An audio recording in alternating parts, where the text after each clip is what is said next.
Okay, good evening, everyone, and welcome. I'm Daria Hall, a board member with xMinds and the chair of our Black, Indigenous, and People of Color, BIPOC, community group. Today's event will be focused on an important topic, navigating cultural bias with a child on the autism spectrum. Thank you for joining us.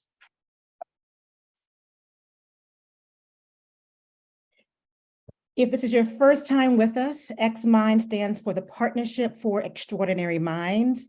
And we are a local resource and advocacy nonprofit for parents, caregivers, and educators who want to improve education for autistic students in Montgomery County, Maryland. Here is our agenda for the evening. I will go through a really brief welcome with community guidelines update. I will introduce our guest speaker, Dr. James, who will then do a fabulous presentation for you all. We will open it up to some Q&A, and then we'll go through a few sort of wrap-up slides. A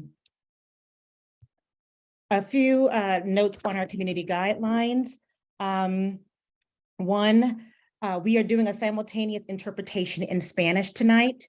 This is being done by Ms. Fabricia Ferrari. Thank you so much for joining us. If you want to listen in Spanish, please select the interpretation button on the Zoom menu. We will be recording this in both English and Spanish. Two, for audience members, to help us keep the program moving and to ensure everyone can hear the presentation, please keep your microphones muted. Number three, questions are welcome. Our speaker will try her very best to answer them at designated points throughout the presentation. But please remember that each child is unique, so answers may be generalized for the purposes of today's presentation. Please do drop your questions in the chat. I'll be monitoring them and tracking them, and we will try to address all of them a little later in the presentation.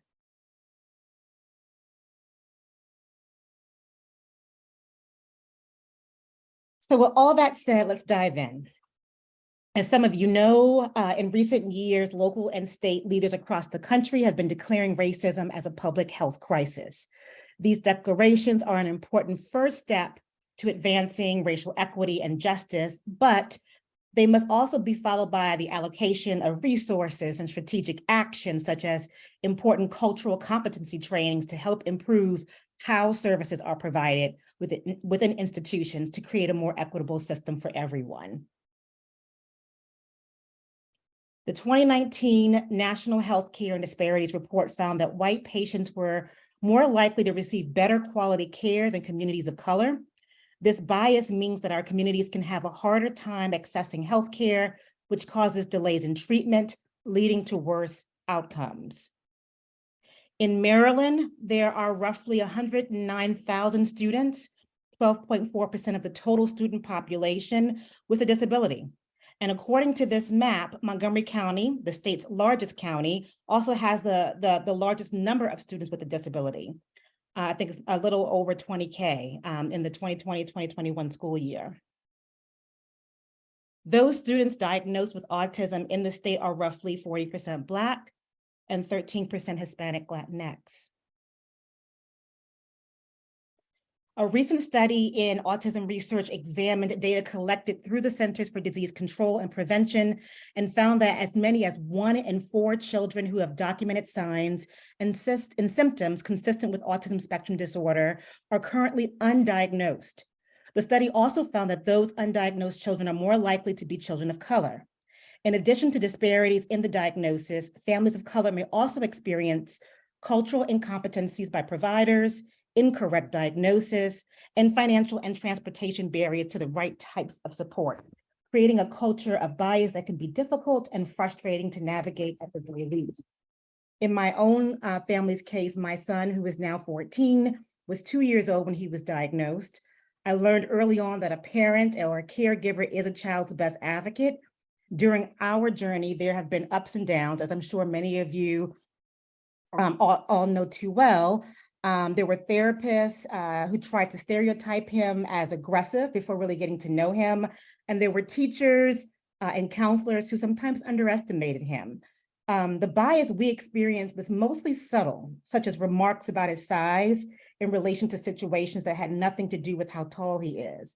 Or the one time an early intervention therapist called my community in Brooklyn unsafe, where we were living at the time. These are the types of things that often force Black and brown parents and caregivers to always question things or seek a second opinion. And that, of course, takes time, resources, and mental energy to do. So as we all continue on our journeys, we hope this presentation provides additional insight that may be useful to you. I have the pleasure of introducing our guest speaker, Dr. Joette James. She's a board certified and clinical neuropsychologist practicing with the Sticks-Rudd group. Her area of specialization is in the diagnosis and neuropsychological assessment of children and adolescents with autism spectrum disorders. She has previously served on the faculty of Children's National Medical Center here in Washington, D.C., and holds an appointment as an assistant professor in the departments of psychiatry and behavioral sciences and pediatrics at George Washington University. She was part of the medical staff at HSC Pediatric Center, a rehabilitation inpatient and outpatient facility in D.C. She's completed her doctoral degree in clinical psychology at Northwestern University in Chicago, Illinois, her internship at Harvard Medical School, Boston Children's Hospital, and a 2-year postdoctoral fellowship in pediatric neuropsychology at Children's National Medical Center in DC. She also serves on the Ivy Mount Outreach, Inc. Board of Directors. And with that shared, Dr. James, welcome. We're very happy you could be here today to talk with us about this important topic. And I will stop sharing my screen and pass it to you. All right. Thank you so much. This is an honor and a pleasure. There's nothing that I enjoy more than just doing presentations and, chatting with folks about various topics related to neuropsychology, developmental conditions, autism, and I've been, along with a colleague of mine, I'm going to plug her, Marcy Jackson, from the Weinfeld Education Group, a special education advocacy group. We've been, since in the last couple of years, doing some presentations on cultural bias and systemic racism. And that's been, part of my job is actually to do forensic work. So I actually see the school to prison pipeline up close because half of the work that I do is in my private practice, just evaluating folks who have various developmental conditions who unfortunately became involved with the criminal justice system. So I kind of see both ends, like the clinical end, and I see the forensic end, and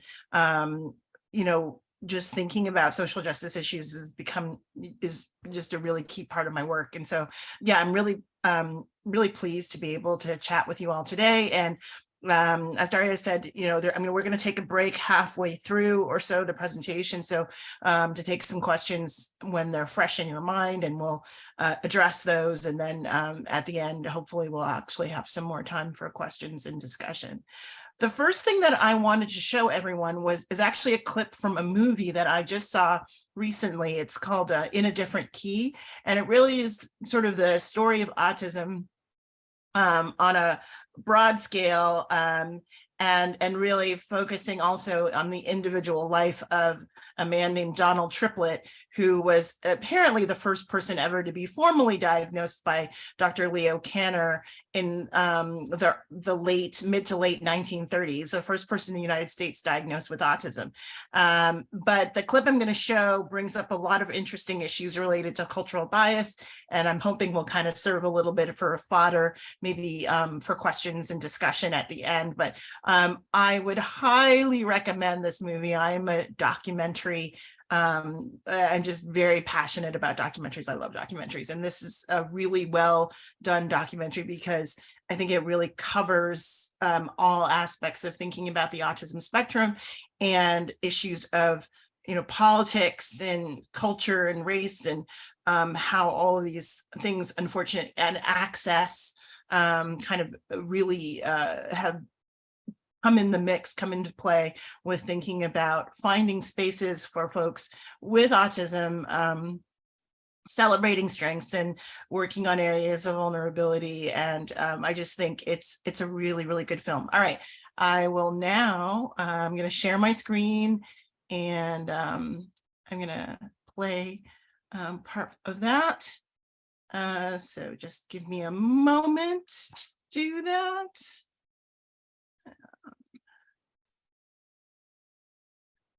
And then we'll get it started.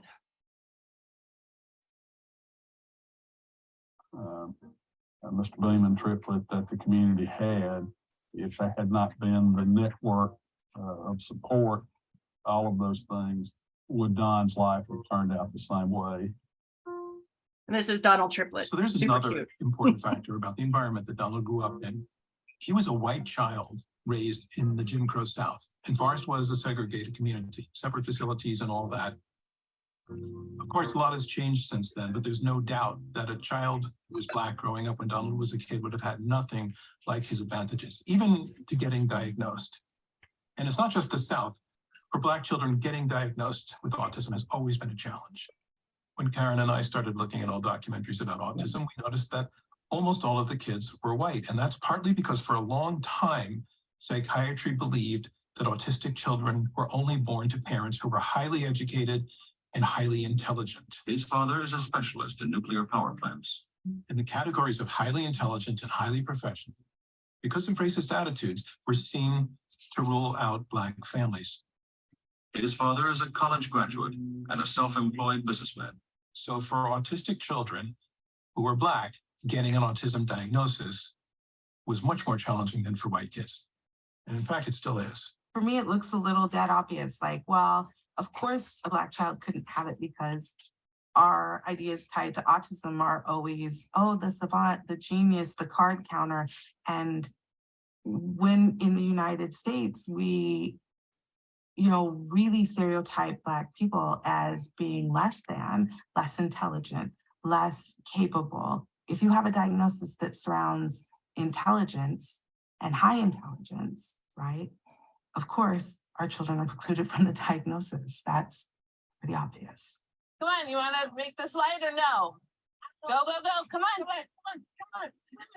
Go, go, go. My academic work stems directly from my own experience being a mother of a child with autism. I used to sit in our clinic during my son's therapies and wonder why we were one of the only Black families there. And that started a question that necessitated answers for me. And that meant taking my degree all the way to UCLA to get a PhD to answer it. Yeah, he was happy in my stomach. He was happy once he showed up. He didn't cry when he was born. He just snuggled right in and got on with business. And he smiled and he was the happiest, fattest, most beautiful chocolate baby. Yeah. No butter chocolate. Okay, listen. There is Coke over there. There's water bottle. I got to know Stephanie Parks through her research. Mama, help with Coke. She's studying how children of color are diagnosed with autism. For families, we find a lot, especially Black families, a lot of our problem with autism exists in the systems and the people that we come up against. Stella Parks, look who I found. Miss Laura. Go give her Miss Laura. What's up? Hey, high five. How you doing? Good. I couldn't get access to a diagnosis. I knew to the core of my soul that he had autism. We had a 3-year-old that was still in diapers, was completely unpotty trained, completely nonverbal, tantruming for hours on end. We had all kinds of markers. He was lining up toys in absolute grids across our floor. He was flapping, he was toe walking. I mean, we had every red flag possible.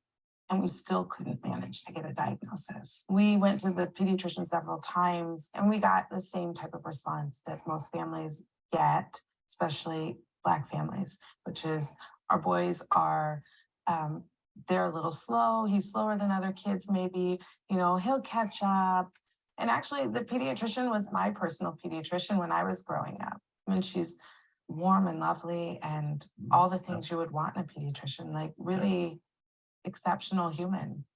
That's just how baked in racism is into this system, that it's uncontrollable, even from people that we really love and trust.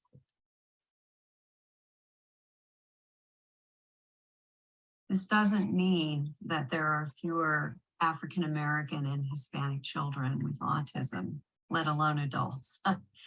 But it does perhaps indicate that there are large numbers of people in the population who are being misdiagnosed with other conditions or not diagnosed at all.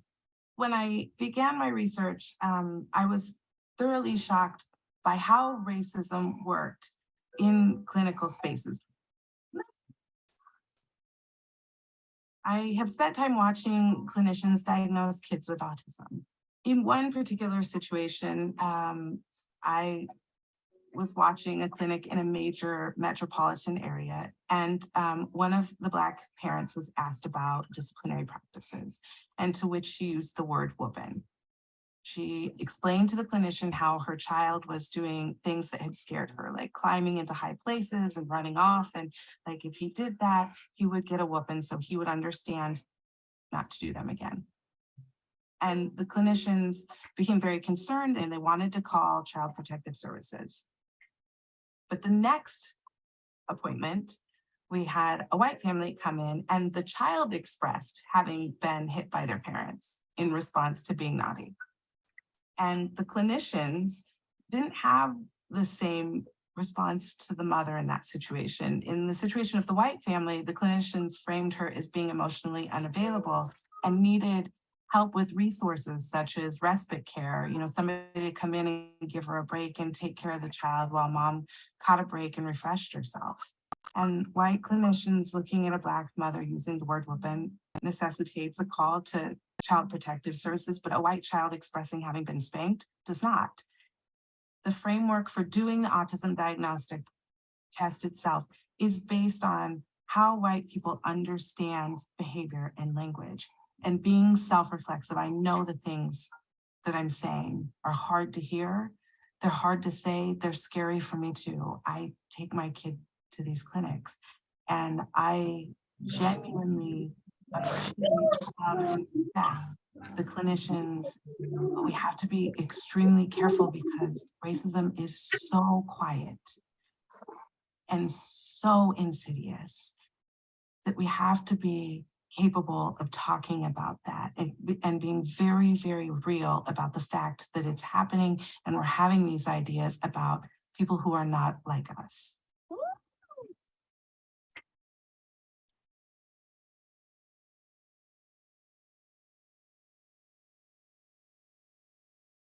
All right, so I hope that really resonated with all of you. It definitely does with me. And I think it's actually in many ways a good overview of what I'm going to be talking about tonight, because it hits on issues of like social isolation, kind of being the only one and only one at the table, the IEP or, whatever meeting is happening, issues, it gets into issues of assessment and bias in assessment, access to appropriate diagnoses, misdiagnoses, implicit bias. These are all the things that I'm going to be talking about tonight.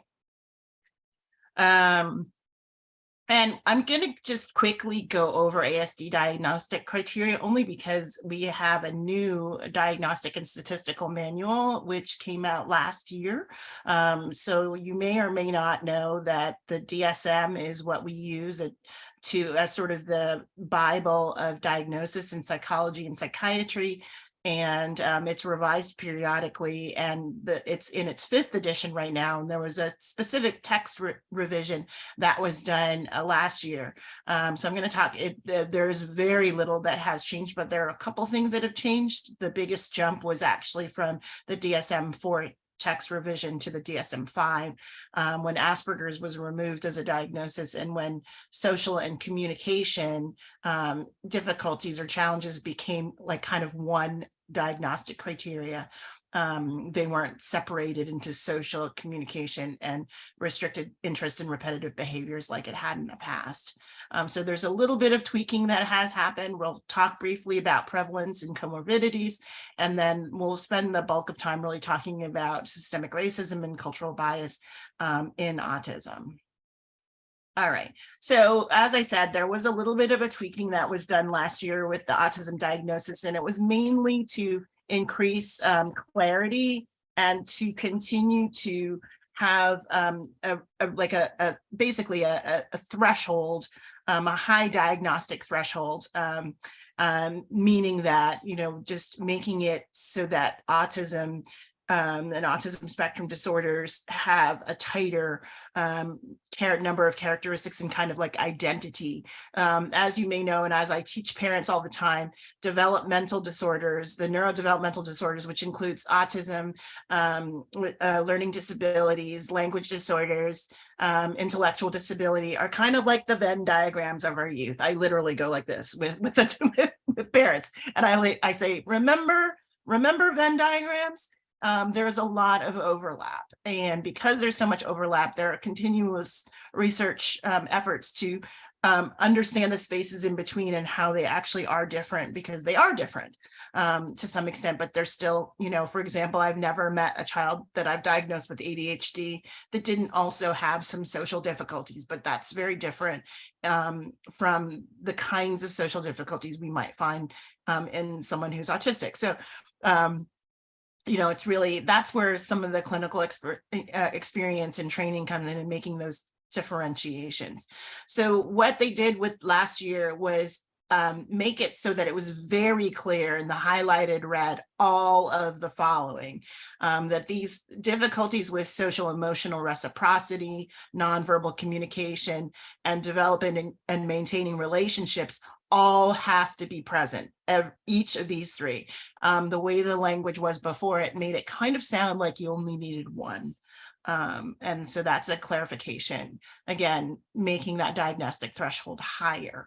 The other slight difference that from previous versions of the DSM to last year's version was that you have to see at least 2 of the following 4 restricted repetitive patterns of behaviors, interests, or activities. So at least 2 have to be there, either repetitive movements and insistent on sameness, or restricted interests and insistence on sameness. And you may notice that that 4th one that has to do with hypersensitivity or hyposensitivity to sensory input, that was an addition with the DSM-5 that didn't actually exist before as part of the diagnostic criteria for autism.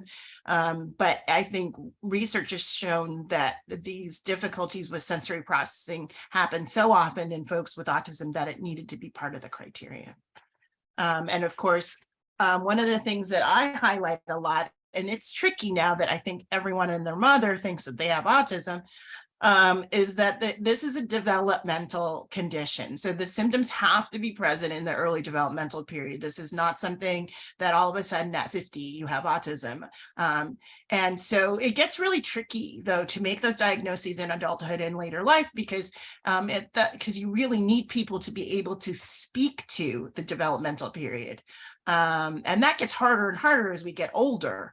I recently was talking to someone who was a little older than me and was changing jobs and, trying to find folks that could write referral letters. And at a certain point, it's even like people aren't alive to write those letters. And then it makes it really tricky. And it's the same thing that, when you're talking about what someone was like at 4 to 5, and you're talking about a 55-year-old, it gets harder. It's not impossible, but I think my personal bias is that we have to always focus on autism as a developmental condition. And sometimes it can be masked, but it needs to be present in that early period.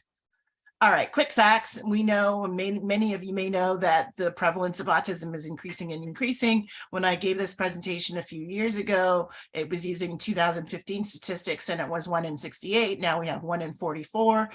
This is coming from the Center for Disease Control, Autism. It's a network, essentially, that is the Autism and Developmental Disabilities Monitoring Network. That provides this information. There is this pretty significant overlap with intellectual disability. And we know, and I'm going to talk more about this as we get to the cultural bias part, that Black children and Hispanic Latinx kids are much less likely to be identified appropriately as having an autism spectrum disorder. and many not diagnosed until, well after 4 years. And this is still a condition where boys are more likely to be diagnosed than girls. Part of that is, sometimes the disorder can present differently in girls, but there are genetic and other reasons that, hormonal reasons that boys tend to have more developmental disorders, generally, not just autism versus girls. We know that there are some specific syndromes genetically that are associated with an increased risk of autism, including Fragile X and tuberous sclerosis. And we've known that for a long time. And there are other genetic mutations that would count for a minority of cases of folks with autism, and they tend to be relatively rare. Certainly, it's very important to note the increased seizure risk. And this is why, consultation with a neurologist can be really helpful, because there's a much greater risk of a seizure disorder developing in someone who's autistic. And it is a complicated condition where, we see certainly an increased risk of a second child with autism when you already have one child in families. And there's this sort of broader phenotype, is what we call it, of maybe not necessarily autism diagnoses in extended family, but extended family may have other emotional disorders, like particularly anxiety disorders, ADHD, depression.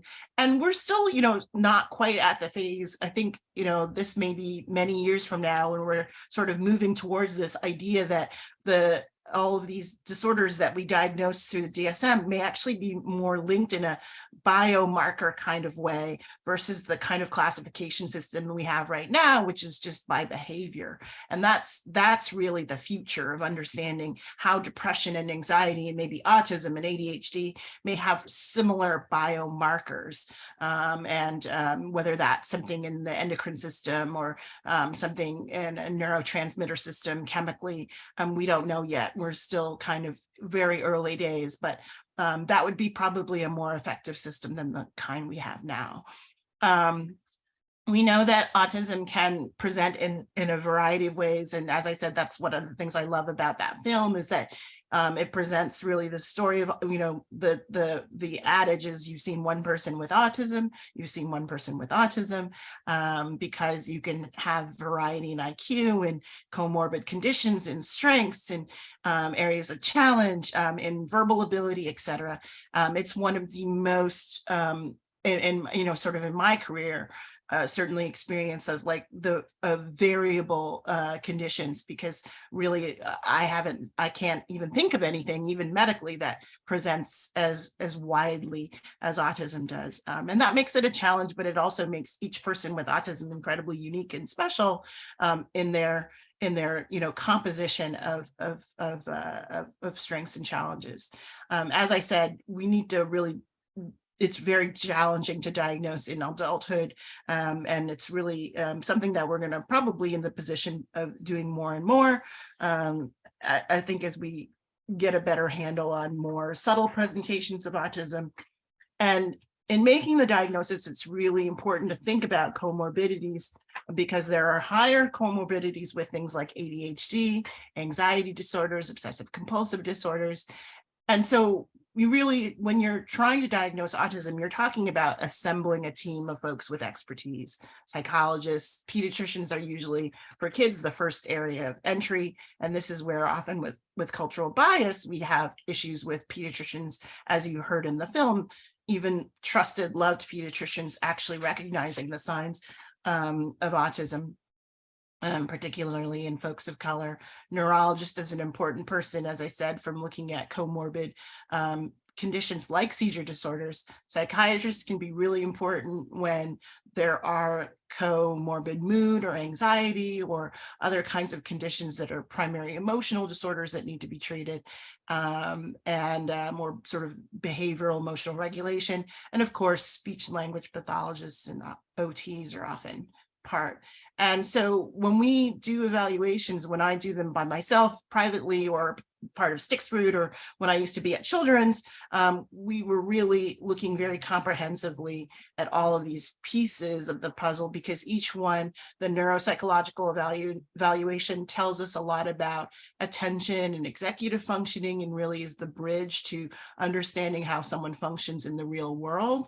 IQ gives us a lot of information. Generally, I tell parents IQ is about having tools in your toolbox, and then, you know, sort of looking at how speech and motor functioning and all of these things kind of come together. And so it is really important to have that comprehensive evaluation. These are some of the measures that we use, and we use others. These are specific to looking at social and communication difficulties. And, you know, I think one of the concerns about all thinking about assessment generally, which I'll get to, is that in the beginning days, a lot of these instruments were normed or created, not including people of color. That's, you know, I think that has changed, particularly for the ones on this list, where we have, you know, hundreds of studies now across the world in different populations, but that wasn't always the way it was. And that's, you know, an ongoing issue in assessment that we're, as neuropsychologists, always looking at. I talked about comorbidities before, so I'm going to skip through that. And now I want to move to just talking about race and talking about sort of this, how we define race. And it's really interesting because I took this 12-week course on racial literacy 101 a couple of years ago, and I'm originally from Canada, and it's really interesting to, when I took the course, I learned a lot of things about systemic and structural racism in the United States that I didn't know as a Canadian, even though I've lived here for a long time. And so when we think about race, it's really a social construction, right? It's a definition that used to be thought of as having a biological and genetic basis, and sort of historically, that's kind of been the thread. But of course, we know from current scholarship and research that is really a social and political construction, and it has no basis in any kind of coherent biological reality, even though traditionally this perception of shared physical characteristics, namely skin color or any other kind of physical characteristic that you know, racism has been based on in the past, is really, you know, apocryphal. It's really not true. And I don't know, I'm old enough to remember in Canada learning this kind of weird distinction between race and ethnicity. I was taught that ethnicity was kind of this complex concept that included language or national origin and traditions, but that race was biological. And I mean, I'm old, but I'm not that old. And I remember learning that in school, which is completely wrong. So when we think about institutional racism, we think about kind of what happens at the level of particular you know, structures in our society, whether that's the criminal justice system, whether that's real estate and housing, whether that's our educational system. And it's really how racism can occur within and between these institutions. And it basically leads to discriminatory treatment, unfair policies, and inequitable opportunities. And it has this specific impact based on race. And it's really this idea of power within the institution that takes advantage of folks based on you know, perceived racial characteristics. And examples, of course, would be things like discriminatory housing practices, redlining and denial of bank loans and mortgages to folks, school segregation, exclusion from juries, disproportionate punishments in the criminal justice system, which is something that I deal with on a regular basis in the work that I do outside of my clinical work. And systemic racism or structural racism is the way in which these institutions communicate with each other from a historical standpoint. And it's sort of this now kind of structure and system of hierarchy and inequity.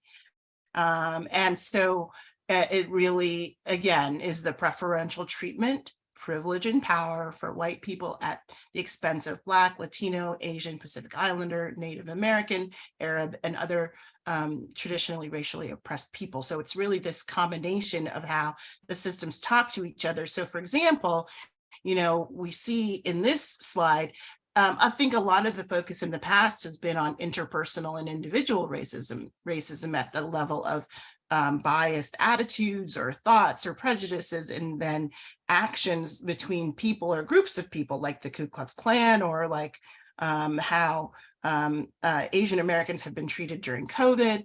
But we forget this sort of baked in system that is at the larger systemic and institutional level, that is embedded in actual policy, actual law, which is a much more difficult thing to change and much more unconscious.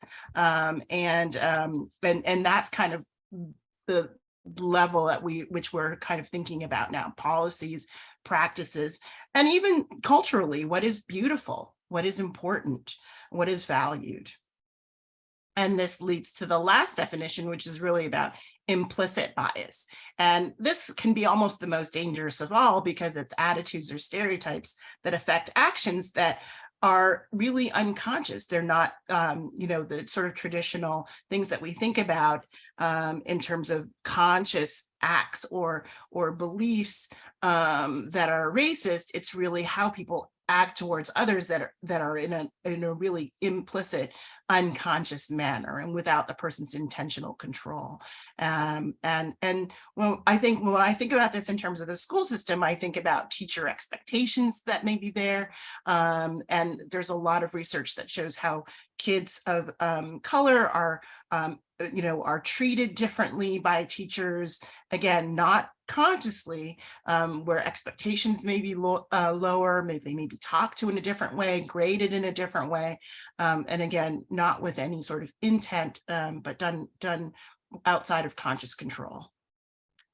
So I want to stop there, because that was my point at which I was going to take some questions. If there anything in the chat that anyone wants to talk about thus far before I get into the meat of talking about these different areas of cultural bias. Thanks, Dr. James. I don't see any questions just yet, unless anyone wants to drop something in. So one person asked, can you go back to the slide on comorbidity? Yeah. So Maya, did you have a particular question at all about it?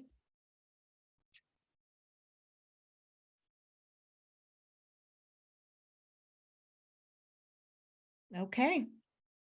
All right, you just wanted to see it. Okay, I just wanted to see it. Yeah. I think it's and I don't think this list is in order of likelihood. I said that there was probably 33% of the population of folks with ASD who have ID. And I would actually, if I was doing a hierarchy, I would say probably the next was ADHD or anxiety disorders, but those are all comorbidities that I see really commonly in my practice. Somebody raised a hand.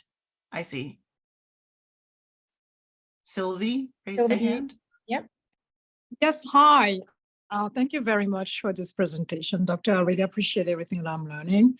I have a quick question regarding those comorbidities.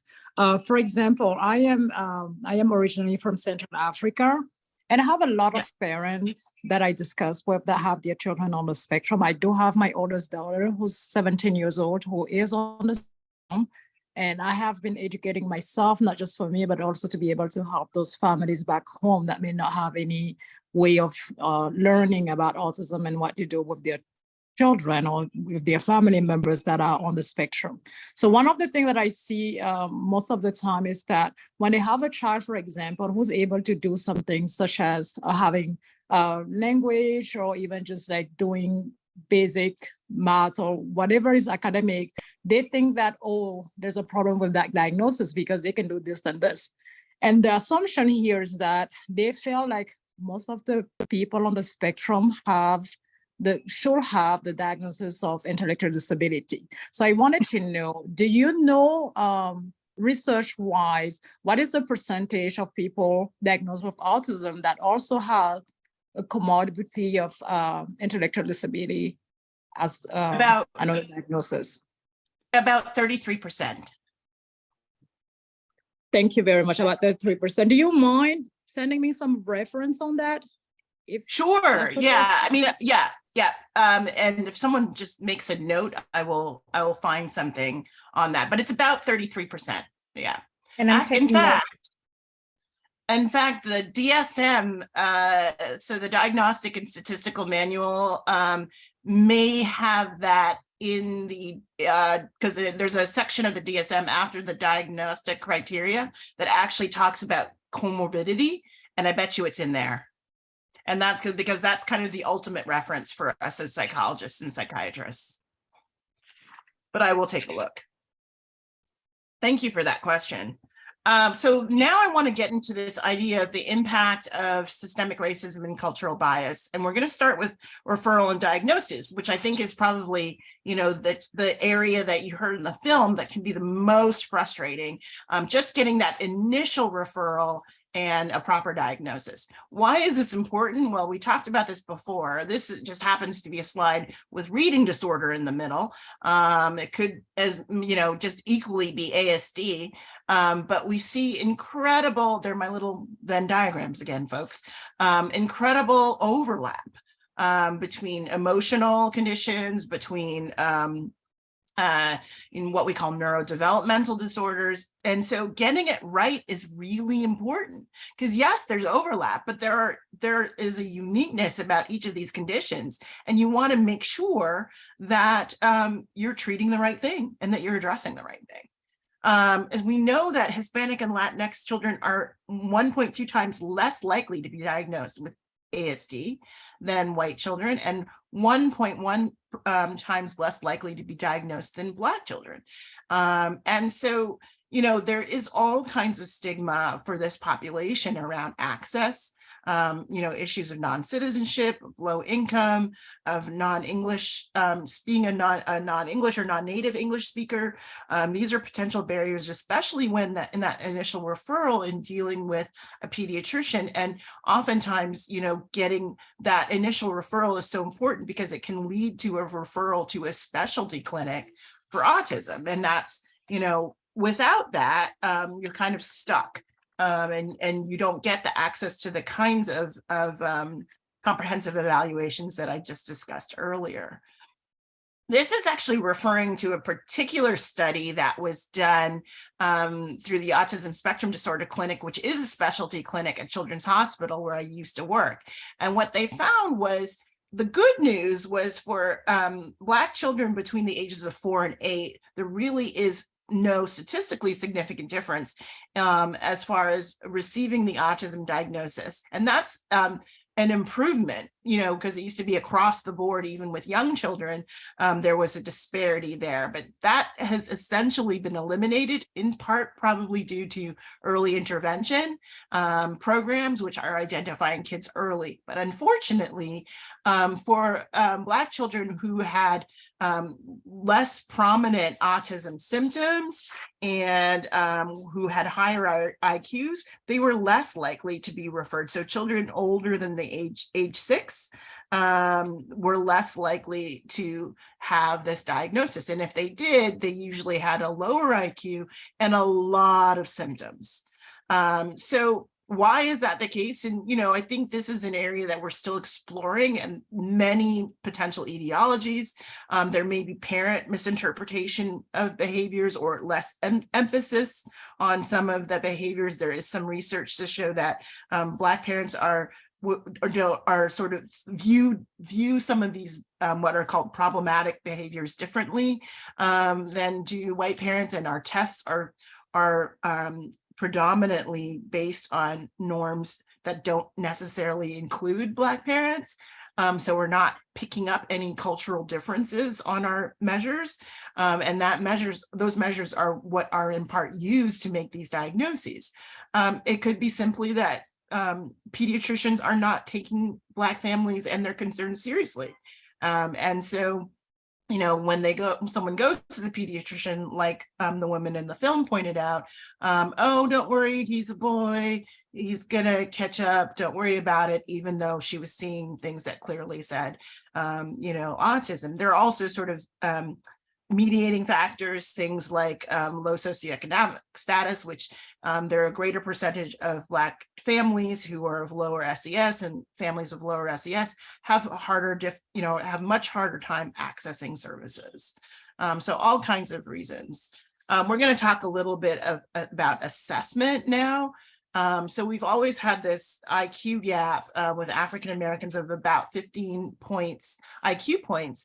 And we know that this is really a much more complicated issue related to systemic racism, low socioeconomic status, living conditions, parental education. So there are all of these psychosocial factors, which are very likely accounting for this difference in IQ that has sort of historically existed.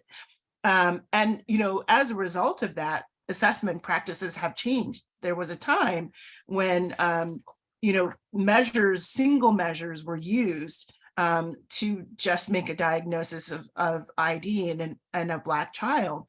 And since, this landmark case in 1979, that changed, where there was a requirement to look at things like adaptive functioning in other areas because Black children were being inappropriately identified as having ID. And unfortunately, even though now there's a requirement to look at other things in assessment, like how a child functions in day-to-day life as far as their communication or their self-care, we're still seeing an over representation. And, when you look at this, again, why is this happening? All kinds of potential sources of bias come into play. And again, that we see when these tests are actually constructed, African Americans and Hispanic and Latinx children are not included or underrepresented in these samples, and therefore making conclusions based on these assessments. We just don't have that research base that we have in other kiddos. So we know that few providers actually provide developmental screening in Spanish, so that can exclude a lot of folks whose primary language is Spanish from getting an appropriate developmental screening or assessment initially through a pediatrician, or even at the point of assessment, and finding a provider that can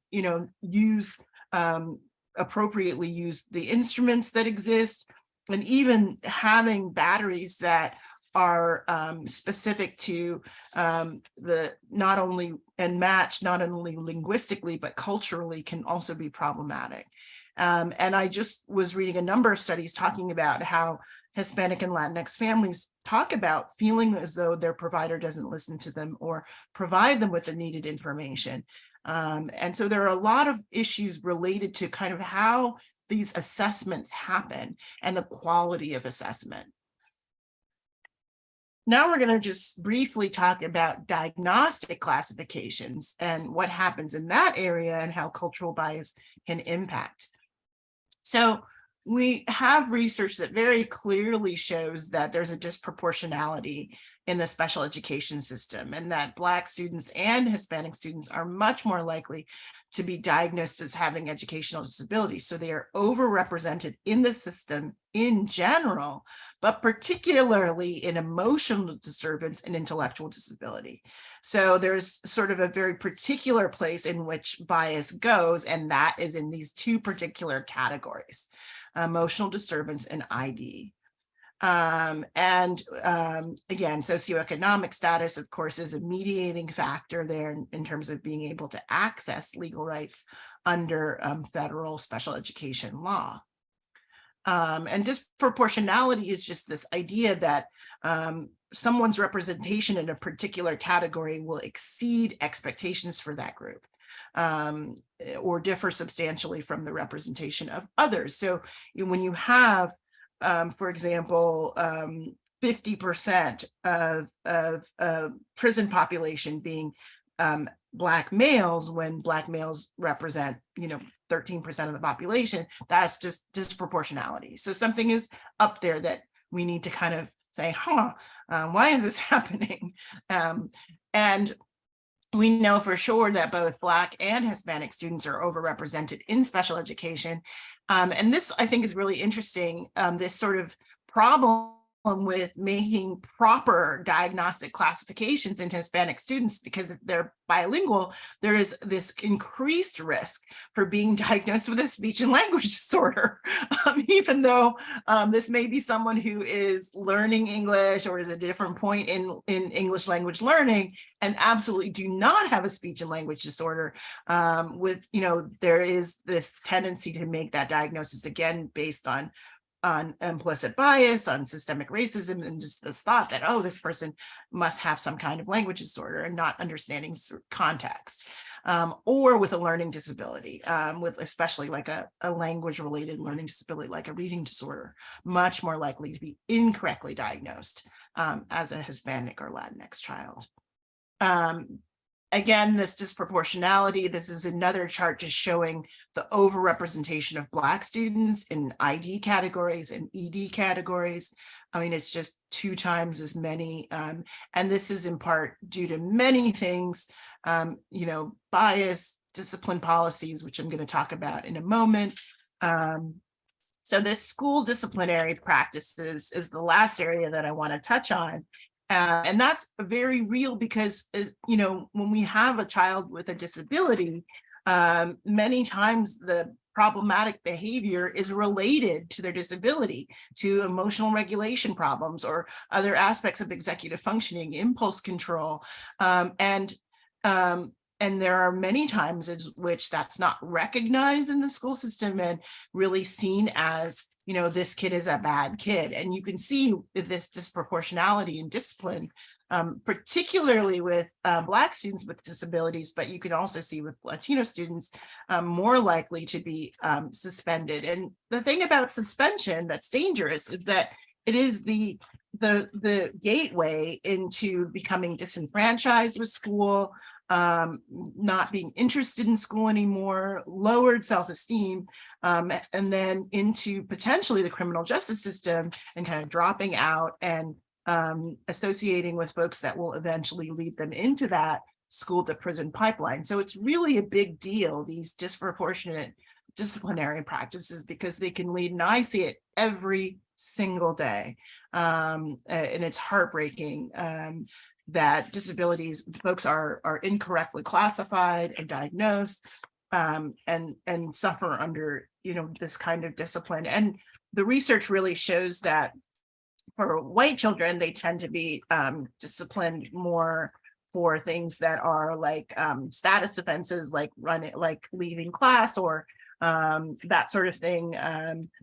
But the perception for children of color is more these sort of nebulous, disruptive, disturbing other children, being disrespectful, as opposed to something like concrete, like skipping class, using drugs, which is more likely where you're going to see discipline for students who are white. So again, the school to prison pipeline is really heartbreaking. And I see it all the time. There's this over-representation of folks in correctional facilities with developmental disabilities. And you see this huge number, 60% of people in local jails have some form of mental disability, which includes autism, and it also includes things like anxiety and mood disorders, et cetera. And I'm coming near the end here, and I want to just talk briefly about this idea of autism in the criminal justice system. And I do a lot of work in that area. And, the data on this is relatively sparse. We do know that individuals generally with ASD are overrepresented in the criminal justice system, particularly with crimes that involve sort of specific areas of interest or persistent interest, things like arson, which tends to be kind of a compulsive crime, and crimes involving child pornography, again, a very compulsive crime. Child pornography is unfortunately like a perfect storm because there's so much internet availability of child pornography. There's it comes with massive criminal penalties, like 50 years. And it also is by image, which is an outdated system of criminalizing it, so that that system comes from back in the day when it was actually difficult to get images. But now with the internet, you can download hundreds, thousands, and the penalties are by image. So that's how we quickly rack up these charges. And it's a perfect storm for folks who maybe are socially withdrawn, don't lack social knowledge, maybe don't have a lot of sexual experiences, and have had very little in terms of proper sexual education, and develop compulsive special interests around child pornography. So we know it's not just the diagnosis of ASD alone, but with other, there's usually ADHD and other impulse control issues, but mostly what drives it is sort of lack of social knowledge. And I could do a whole lecture also about police violence and how our folks with ASD are much more prone to coming into these conflictual situations with police, given issues with eye contact and how officers may interpret that, or sensitivity to touch. There have been a number of cases that have just ended really badly just because someone with autism was touched by a police officer, and then it really escalated. And it's just a real lack of knowledge, unfortunately. And this kind of leads us to kind of what can we do? And like when we talk about, the positives and the uplifting part here at the end, and really it's about education, talk opportunities like this at xMinds. And again, I'm so grateful to be here, because this is what makes change, is really educating folks, ourselves, but also folks at the front lines, pediatricians, teachers, and just providing more support to especially high quality support to parents of color. And this comes from actually an article I was reading, some really great suggestions, things like adding information about ASD into parenting classes, making parenting classes accessible to low-income families, and providing childcare with that. Having written information at a lower reading level and professionally translated into other languages like Spanish, presenting information in video format about ASD, providing in-person interpreters, hooking up families with social workers or other people familiar with community resources, and doing things like connecting newly diagnosed parents and families of newly diagnosed children with other families. So these are all some of the things that can be done to make access better for families. And we still got a long way to go, but this is some of where we see some hope, and all of us kind of taking this real, not a passive stance, but a very active stance against racism, and literally what we call an anti-racism stance, building communities where there's access and diversity, and where we can make sure that, our children with ASD really reach their potential. And that's what we want to see. I'm going to do a small plug for CS, which is a special needs excellence for underserved students. This is through the Weinfeld Education Group, and they are a special education advocacy group. They're wonderful just as they are, but they have a special program specifically for identifying students of color who, and this is really folks of any income. So it's not really about income, but just really providing special educational advocacy. So the contact information is under there, and they're really great folks to kind of take the next step if you're struggling with sort of things like IEPs and diagnosis. And I'm just going to end there. I know I talked really fast, but I wanted to get it all in. And you did it with perfect timing, Dr. James. There we go. Great amount of good information. So we did have one question in the chat, and folks, please feel free to drop your questions or raise your hand if you would like to ask a specific question. One question, Dr. James, do you know the percentage of those in the juvenile justice system and adult criminal justice system that have autism? Is there a there? Yeah, I don't know, actually. I don't know that there's been particular research on that yet. And, mostly what I have seen have been The articles I've seen have been anecdotal reports, just talking about particular cases. Part of the problem in general in doing research like this in the criminal justice system is that it's really a sample problem, and really like at what point in the criminal justice system are you talking when folks are charged and, you know, arrested and charged, or when they've been in prison, or if they've been in jail? Are we talking about like in psychiatric facilities? You know, it's sort of, that's the problem. The research is really kind of all over the place right now, for lack of a better word. So it's really hard to pinpoint it. I mean, certainly we know that folks with ASD are well overrepresented. I will tell you that the charges that we most commonly see in the criminal justice system are child porn. I mean, it's child porn all day long. That's what we see most of all. For the reasons I said, it's kind of like a perfect storm crime. I've also, you know, sometimes assault is another one, and that's usually related to someone with an autism spectrum disorder, you know, engaging in a, you know, really special interest and then being prevented from doing that. Or some of the situations, like I told you, with like a police officer approaching someone with autism and like touching them or getting into their space in a way that results in an assault. Another that we see a little bit is folks being taken advantage of. So, you know, in terms of like talked into criminal behavior, you know, fraud, like credit card fraud or things like that, where they're not obviously seeing that someone else is benefiting from that, or is using them as a patsy. But I would say child porn is the biggest one that we see and the most serious. Thank you. I saw Magdala. Did you have a question? Your hand was raised. I think you put your hand down. Yes, sorry about that. Okay, go ahead. Yes, I wanted to thank Dr. James for her presentation this evening. But the question that I had was, are there any correlations with the classic ASD diagnosis?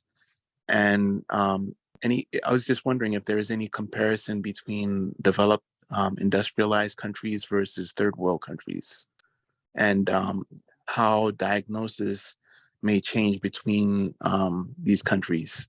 Is it misdiagnosed in third world countries, or is it more on the rise in the industrial world? So I think, so the patterns that we see from what I understand is autism is on the rise everywhere. So not only in, you know, developed countries, but in developing countries as well. But the issues that we have in developing countries are really around assessment, you know, sort of developing appropriate assessment tools that can work in that, that are valid and reliable in particular countries. And really, and you know, and also just very simple issues of having appropriately trained personnel to be able to make the diagnosis. I mean, my family is from Jamaica, and my aunt is a developmental and behavioral pediatrician there, and she often does the evaluations of autism for young children. And she's, you know, even now, she's been doing this for 15 and 20 years, and she's struggling to, like, I think there's one psychologist, you know, for half the country. I mean, it's tough, you know, and so I think there's a lot of just issues that have to do with just very practical, you know, making the diagnosis, but also just having the appropriate instruments. Actually, there is, interestingly, I'm planning on going to a lecture in a month by a neuropsychologist who has an African neuropsychological battery that has been developed, and I know nothing about it, zero. And I'm so excited that he's going to be presenting on it and what the contents of that battery are, and kind of how they've been using it, because it's the first that I've ever heard of anything like that. This is through I think the Massachusetts Psychological Society or something like that. But you know, we're sort of at the beginning in a lot of ways in developed countries. And Dr. James, when you say battery, what What does that mean? Oh, I mean, yes, so it means different types of tests. So tests, a neuropsychological, conglomeration of tests that would include tests of intelligence and memory and academic functioning and attention and executive functioning. So it's apparently again, I know nothing about it, but it's a battery that's been developed in sub-Saharan Africa, and yeah, it's super exciting to hear about the kind of research that's been done. Yeah. We have another parent who asked the question in the chat. As parents, caretakers of autistic individuals, it can feel a bit overwhelming and at the same time necessary to learn and educate ourselves while educating others. In an effort to protect our autistic loved ones, are there any thoughts or recommendations around that? I guess sort of navigating those spaces where you're trying to, help your child with autism, but also trying to help educate others about it as well. Yeah, I mean, there are so I'm sorry, ask me the question over again, just so that I'm clear on what's being asked. There's Kim. Kim asked the question. Okay. I'm just saying that I think it can feel overwhelming, especially for parents when you're first getting a diagnosis for a loved one, right? So you're trying to learn up about what that means for your child and how best to help your child. And that's a learning curve in and of itself. And then at the same time, because we are people of color, we know that we have to sort of deal with these systemic issues of racism and other things, in particular when you have a Black child who is also autistic, and that can end up could feel overwhelming, right? Because there's this learning curve of you trying to get up to speed, but also you feel like you've got to also protect your kid from the world type of, or educate others so that they can have some sort of semblance of a safe space to be in, right? And so I think it's that piece of it as parents and caretakers that can feel doubly overwhelming. So it's largely more absolutely. But also just wanted to see if you had any comments around that, or if in your practice come up with that. I think, it's again, like opportunities like this. I mean, I think it's I work in a place now where I'm not alone. Like when I do when I'm in my personal private practice and folks ask me for resources, I'm scrambling, and now I work somewhere where I just can send an email out to everyone and say, hey, do you know of a psychiatrist in this place in Maryland? And the resources come flooding. So it's building, I think it's building those connections, it's building the community,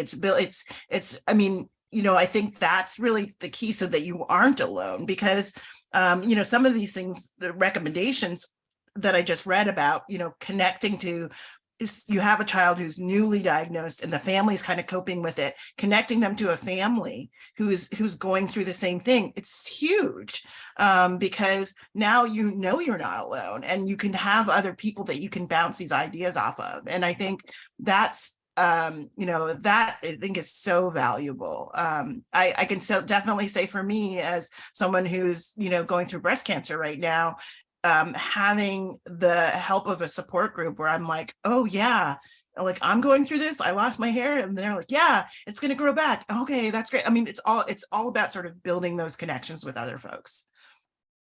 And I know that, Daria, you had a whole list of resources, particularly in one of those slides. So you need to show that again.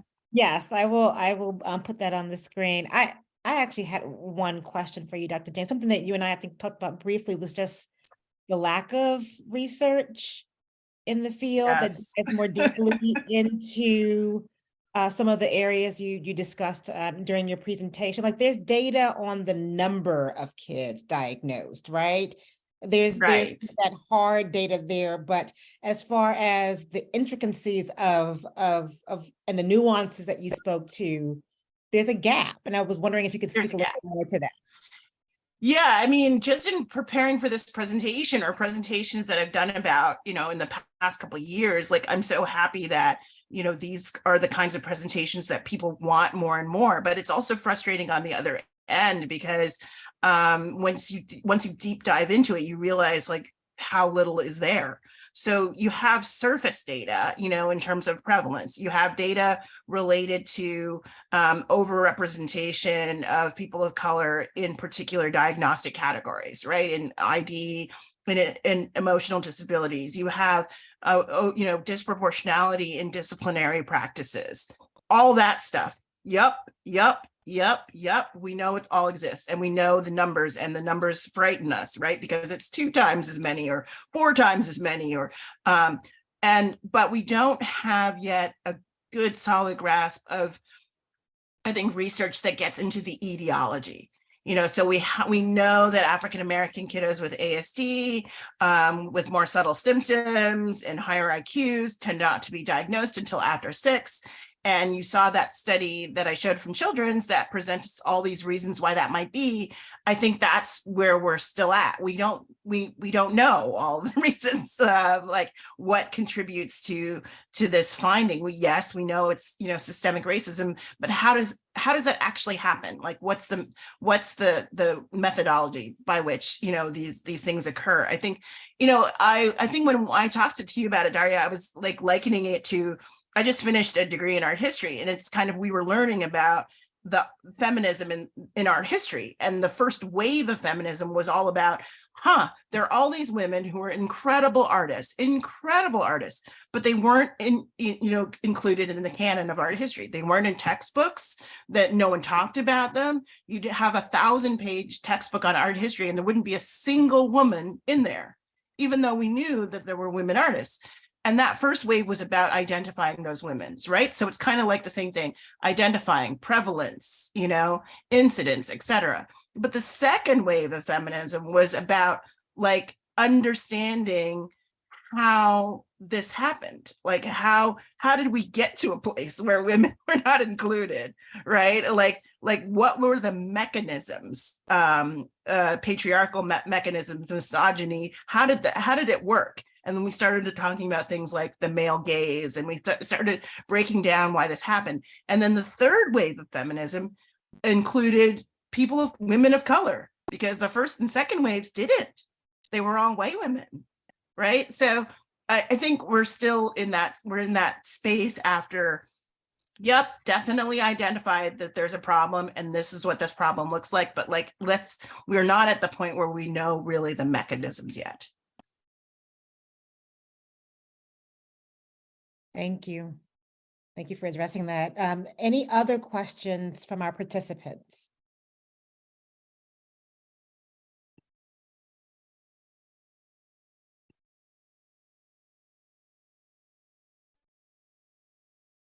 Okay, Dr. James, anything else you would like to wrap up with before we go through just a few quick slides? Can you hear me? Oh, wait, yes. Oh, Who's that? sorry. This is Samaya. I raised my hand, but I can't see it. My apologies. I know there's a lot of people. It's okay. Yeah.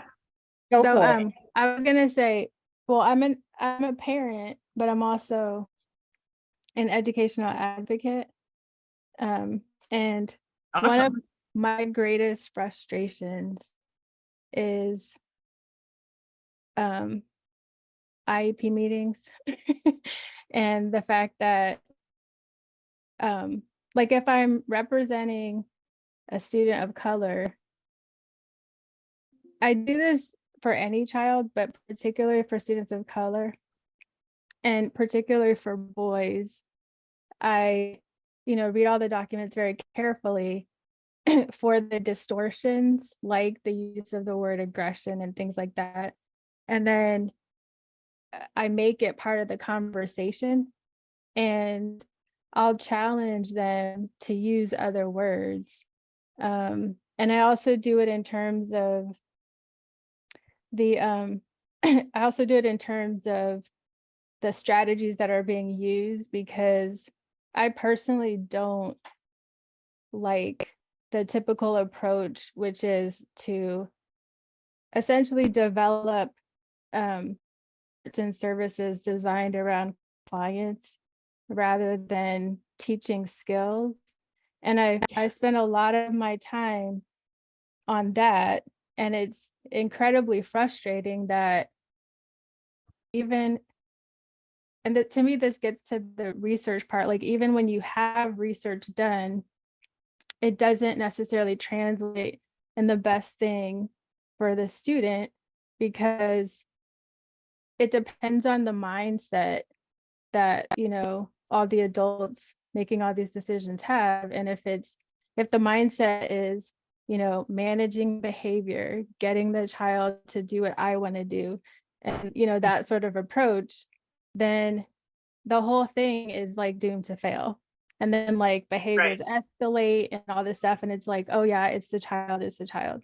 And it doesn't matter what the diagnosis is. This is the approach in general. And it drives me crazy. But I try to, you know, make all of this a part of the conversation. And I know that like when we're dealing with all of these unspoken things, that the fact that I'm an advocate, it's viewed a certain way. But I know if I was a parent, like a Black parent talking about my Black son, then they're like, oh, yeah, she's bringing up racism, but that's not what we're talking about here. You know what I mean? And so, Yeah. and so I just want to, like, I just encourage parents to do it anyway, because although you have to, you know, you try to maintain a relationship with the school, you know, the whole skewed power dynamic that schools have set up when it comes to parents, you know, implementing their rights and their child's rights.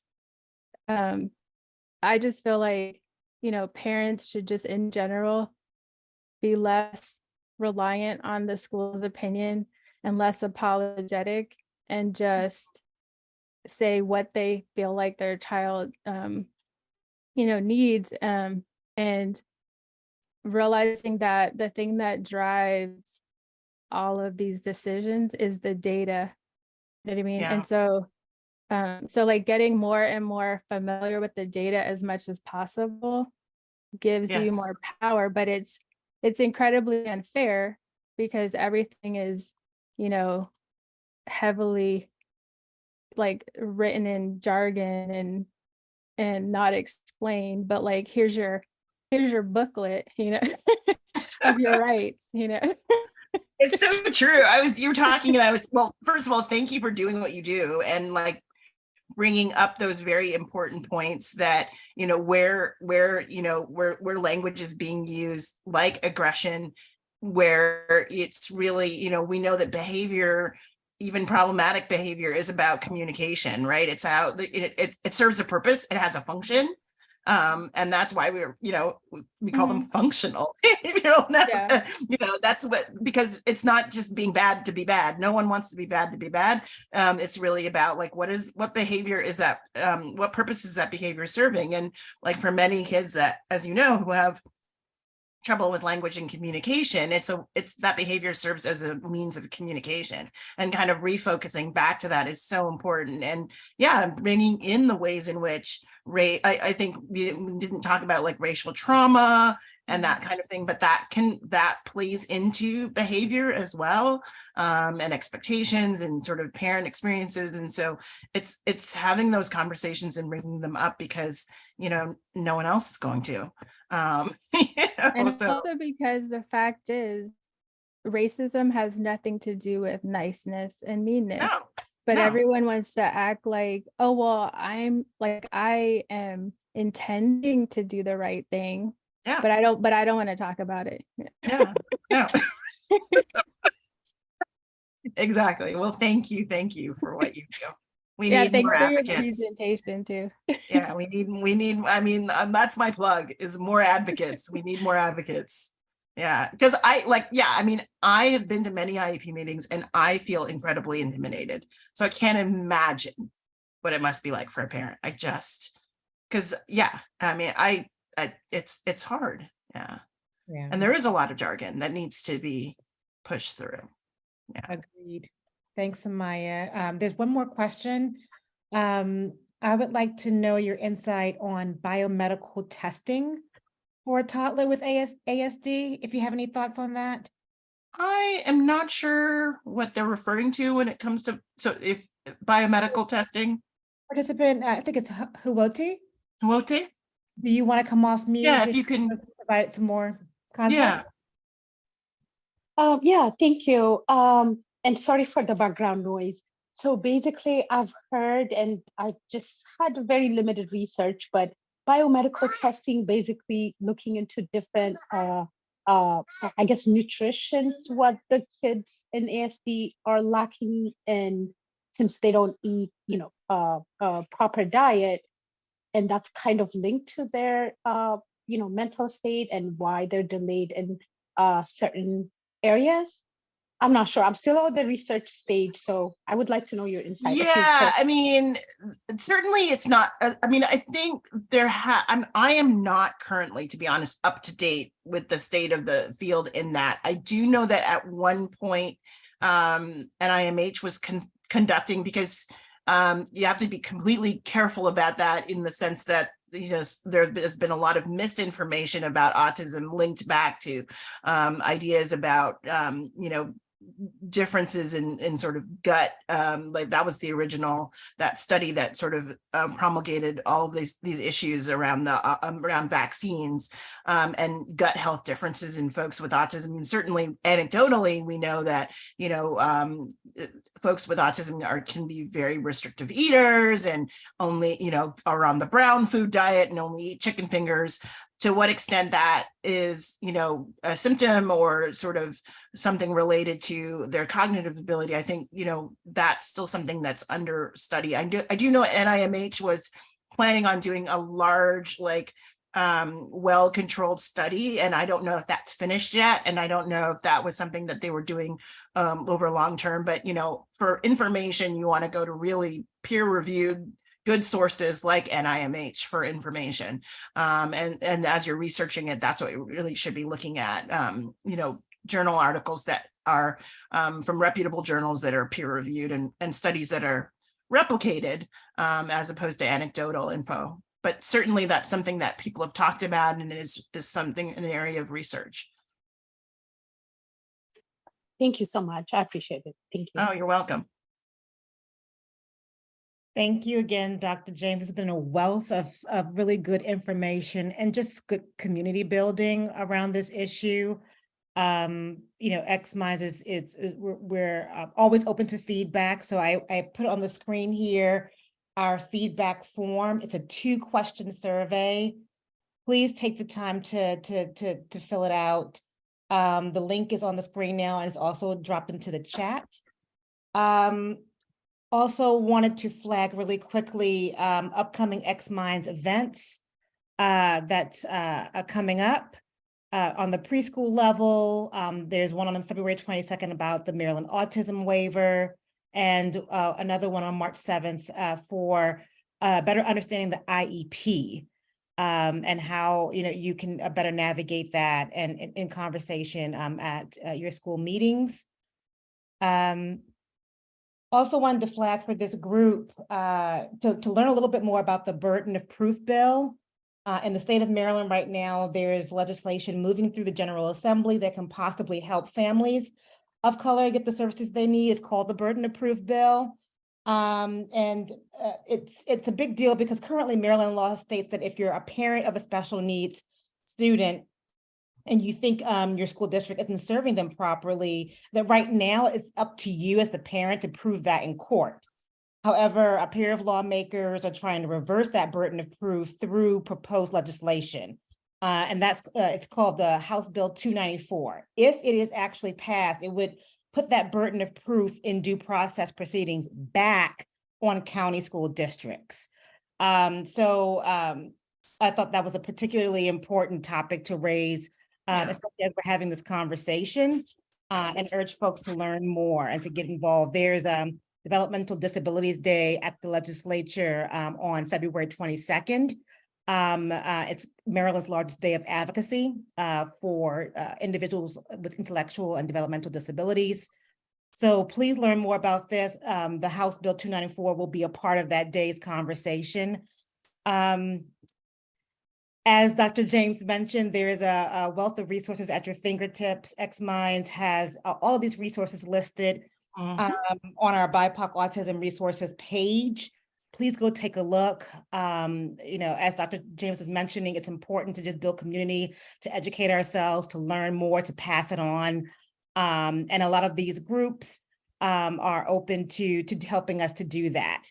And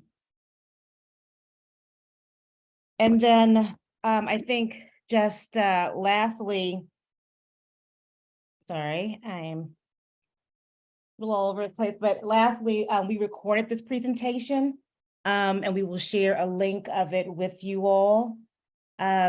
I know that we are coming up on time. Dr. James, is there any final words you wanted to share before we wrap things up? I just wanted to say that again, thank you so much to xMinds for bringing me in for this talk, and I am available. So please feel free to contact me with any questions.